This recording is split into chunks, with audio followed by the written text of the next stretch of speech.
आज आपण पाहणार आहोत प्रकरण 5 व्यवसाय संघटनांचे प्रकार भाग 2 स्वाध्याय. प्रश्न पहिला आहे रिकाम्या जागी योग्य पर्याय निवडून विधाने पुन्हा लिहा. 1. विभागीय आस्थापनांना ... मध्ये तरतूद करून वित्त पुरवठा केला जातो. वार्षिक अंदाजपत्रक. 2. हे संसदेची किंवा राज्य विधिमंडळाचे विशेष कायद्याने स्थापन झालेली स्वायत्त संस्था आहे. सरकारी कंपनी. 3. वैधानिक महामंडळ किंवा राज्य विधिमंडळाला उत्तरदायी असते. संसद. 4. सरकारी कंपनीमध्ये टक्के वसूल भांडवल हे सरकारने धारण केलेले असते. 51%. 5. सरकारी कंपनीचे भाग च्या नावाने खरेदी केलेले जातात. भारताचे राष्ट्रपती. 6. सरकारी कंपनीचे लेखापरीक्षक च्या सल्ल्यानुसार नियुक्त केले जातात. भारत सरकारचे नियंत्रक आणि महालेखापरीक्षक. 7. सरकारी कंपनीला सरकारपासून स्वतंत्र अस्तित्व असते. कायदेशीर. कंपनीला सार्वजनिक उत्तरदायित्व असते. सरकारी. 9. बहुराष्ट्रीय कंपनी शक्ती आहेत. आर्थिक. ब. योग्य जोड्या जुळवा. भेल. 2. सरकारची मालकी. ब. वैधानिक महामंडळ. उत्तर आहे 1. विशेष विधिमंडळ. क.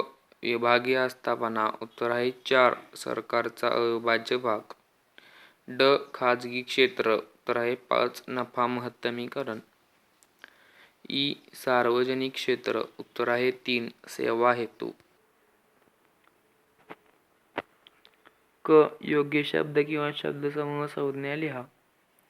1. व्यक्तीची किंवा व्यक्तिसमूहाची मालकी असलेला संघटना प्रकार. खाजगी क्षेत्रातील संघटना. 2. सरकारची मालकी असलेला व्यवसाय संघटन प्रकार. सार्वजनिक क्षेत्रातील संघटना. 3. असा क्षेत्र ज्यांचा हेतू नफा महत्तमीकरण असतो. खाजगी क्षेत्र. 4. असे क्षेत्र ज्यांचा हेतू ग्राहकांना विश्वासार्ह सेवा प्रदान करणे हा असतो. सार्वजनिक क्षेत्र.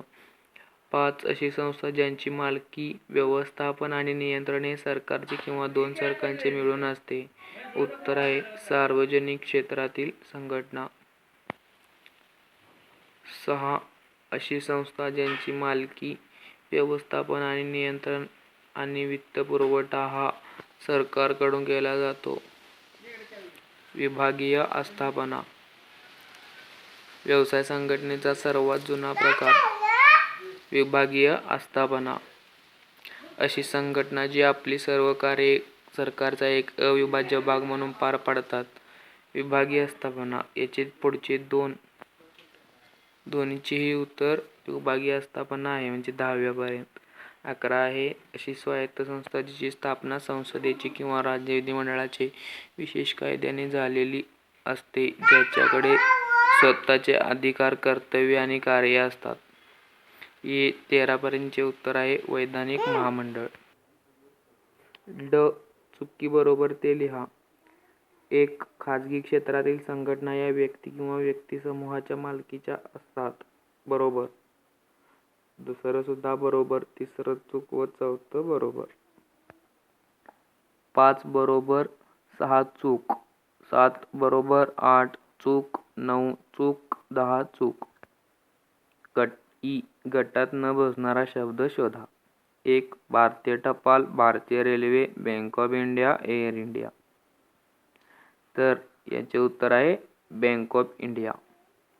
कारण भारतीय टपाल, भारतीय रेल्वे, एअर इंडिया हे विभागीय आस्थापना आहेत.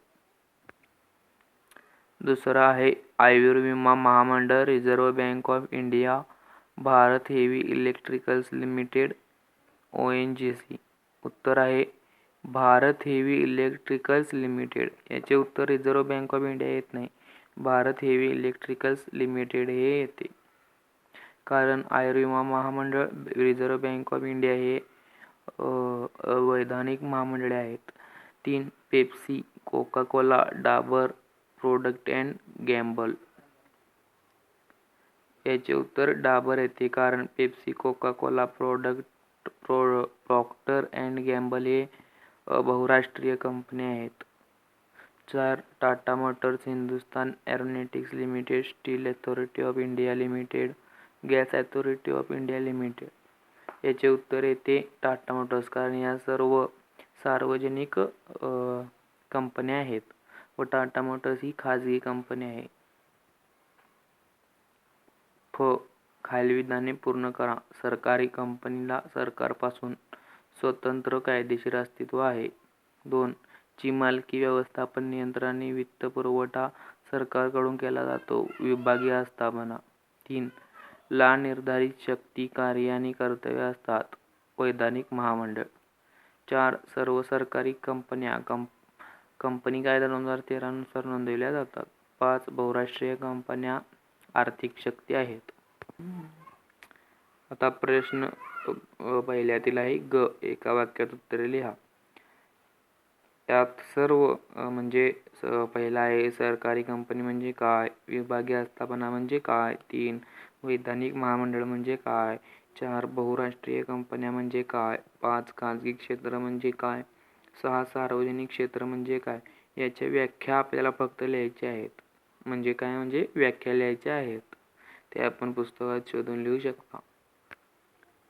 आहे, खालील वाक्यातील अधोरेखित शब्द दुरुस्त करून वाक्य पुन्हा लिहा. 1. वैधानिक महामंडळ हे स्वतंत्र कायद्याने निर्माण केलेली नैसर्गिक व्यक्ती आहे. याचे नैसर्गिक व्यक्ती जागी कृत्रिम पाहिजे. 2. वैधानिक महामंडळ हे संसदेला किंवा विधिमंडळाला उत्तरदायी नसतात, उत्तराय असतात. 3. बहुराष्ट्रीय कंपनीचे अस्तित्व फक्त एकाच देशात असते, उत्तराय अनेक. विभागीय आस्थापना त्यांची सर्व कार्ये सरकारपासून स्वतंत्रपणे करतात. याचे उत्तर आहे सरकारच्या एका भागाप्रमाणे करतात, म्हणजे सरकारचा एक अविभाज्य भाग म्हणून विभागीय आस्थापना असतात.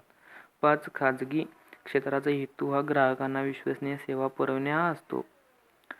उत्तर आहे सार्वजनिक, कारण खाजगी क्षेत्राचा हेतू मुख्यतः नफा मिळवणे हा असतो.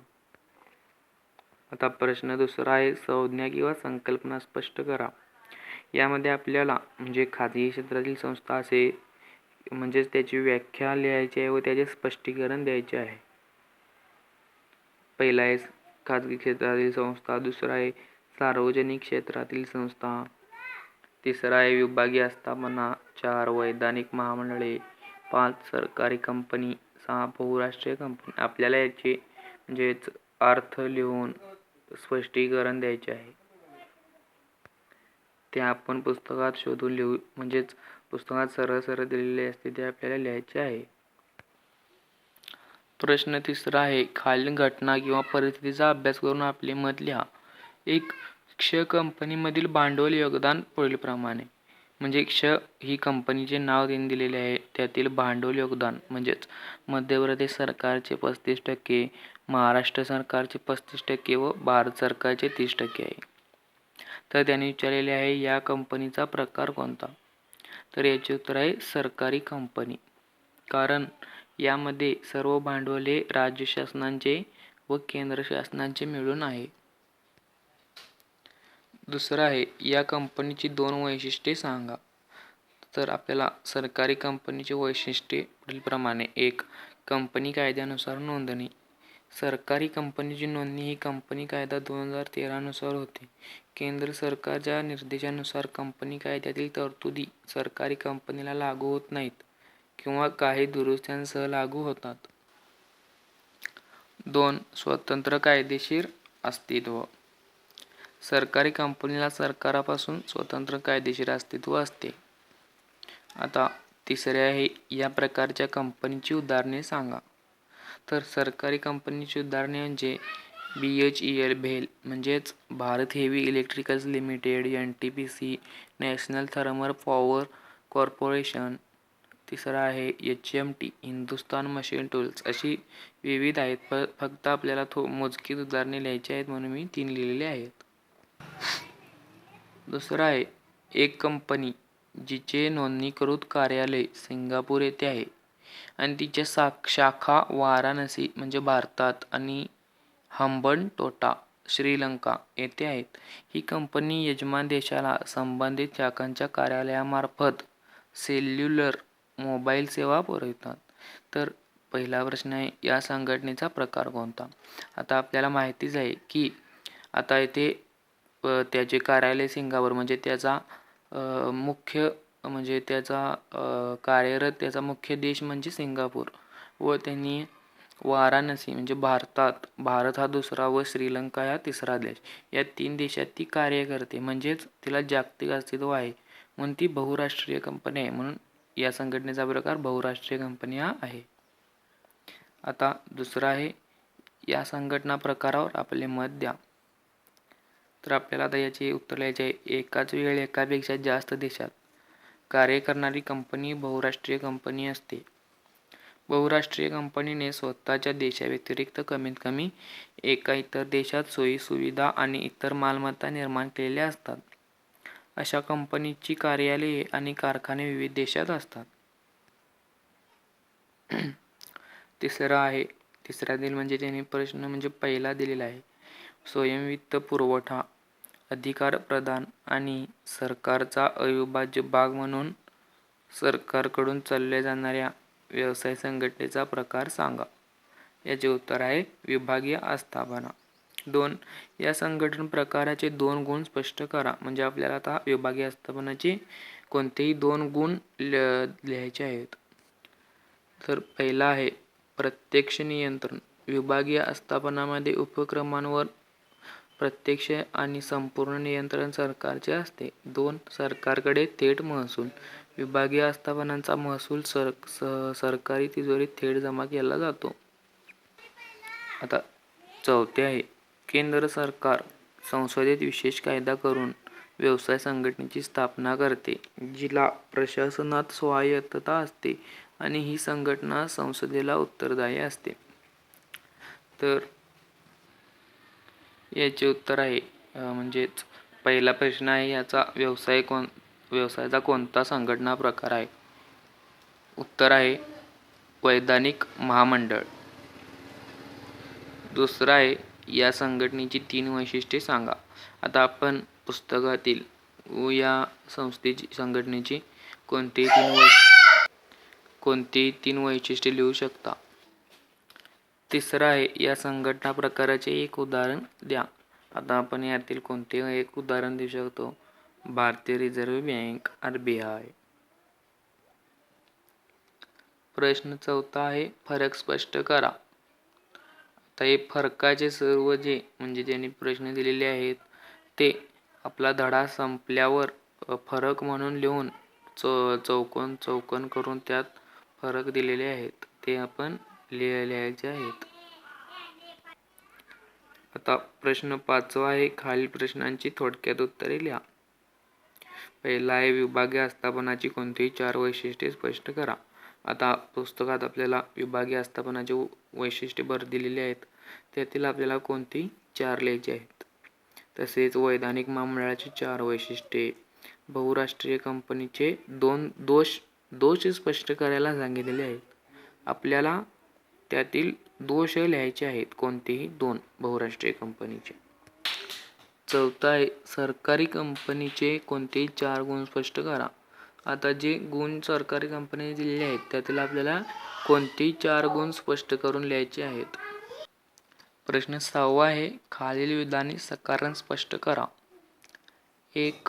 विभागीय आस्थापना सार्वजनिक सेवा पुरवितात. याचे उत्तर आहे पहिला मुद्दा, विभागीय आस्थापना ही एक सार्वजनिक संघटना आहे. 2. सरकारचा एक अविभाज्य भाग ही आस्थापना आहे. 3. त्यामुळे ती सर्व कार्ये पार पाडते. म्हणून विभागीय आस्थापना सार्वजनिक सेवा पुरवितात. 2. विभागीय आस्थापनावर सरकारचे प्रत्यक्ष नियंत्रण असते. याचे उत्तर आहे 1. विभागीय आस्थापना ही सरकारद्वारे व्यवस्थापित असते. 2. विभागीय आस्थापने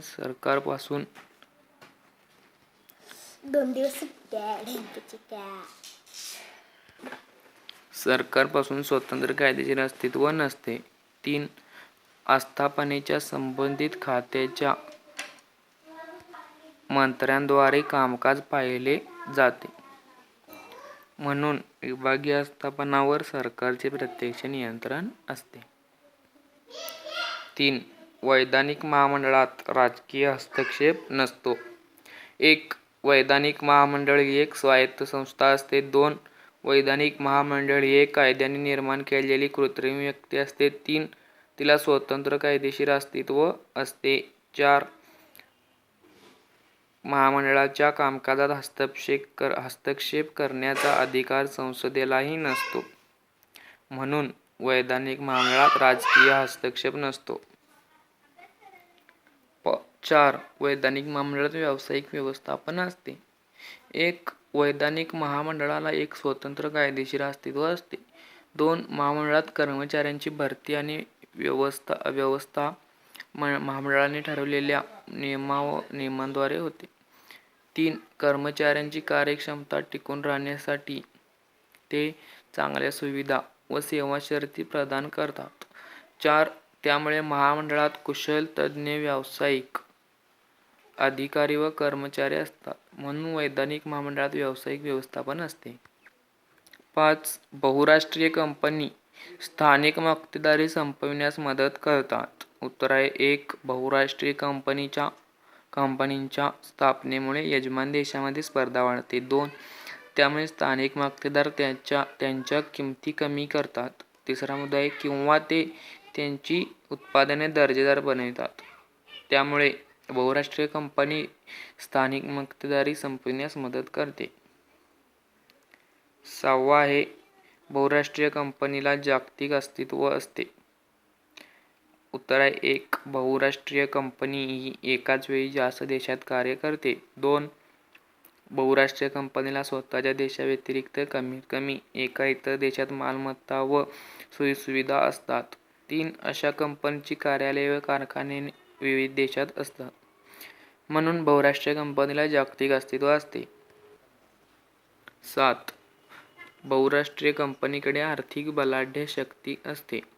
उत्तर आहे 1. बहुराष्ट्रीय कंपन्या जागतिक स्तरावर कार्य करतात. 2. त्यामुळे त्यांची मालमत्ता तसेच विक्री जास्त असते. 3. त्यामुळे त्यांच्या नफ्याचे प्रमाण जास्त असते. म्हणून बहुराष्ट्रीय कंपनीकडे आर्थिक बलाढ्य शक्ती असते. आता प्रश्न 7वा. खालील प्रश्न सोडवा. यामध्ये आपल्याला जसे गुण दोष वैशिष्ट्ये असे सर्व प्रश्न दिले आहेत. ते आपल्याला पुस्तकात सरळ दिले आहे की विभागीय आस्थापनांचे गुण, विभागीय आस्थापनांचे दोष असे आपल्याला लिहायचे आहेत. म्हणजे सर्व गुण व दोष हे स्पष्टीकरणास नाही. जेथे आपल्याला म्हणजे इथे सांगा म्हणून दिलेले आहे तिथे फक्त आपल्याला ते गुण व दोष सांगायचे आहेत. म्हणजे फक्त वर टायटल नुसते लिहायचे आहे. व स्पष्ट करा म्हणून जिथे दिलेले आहे त्यामध्ये आपल्याला टायटल टाकून त्याची स्पष्टीकरण सुद्धा लिहायचे आहे.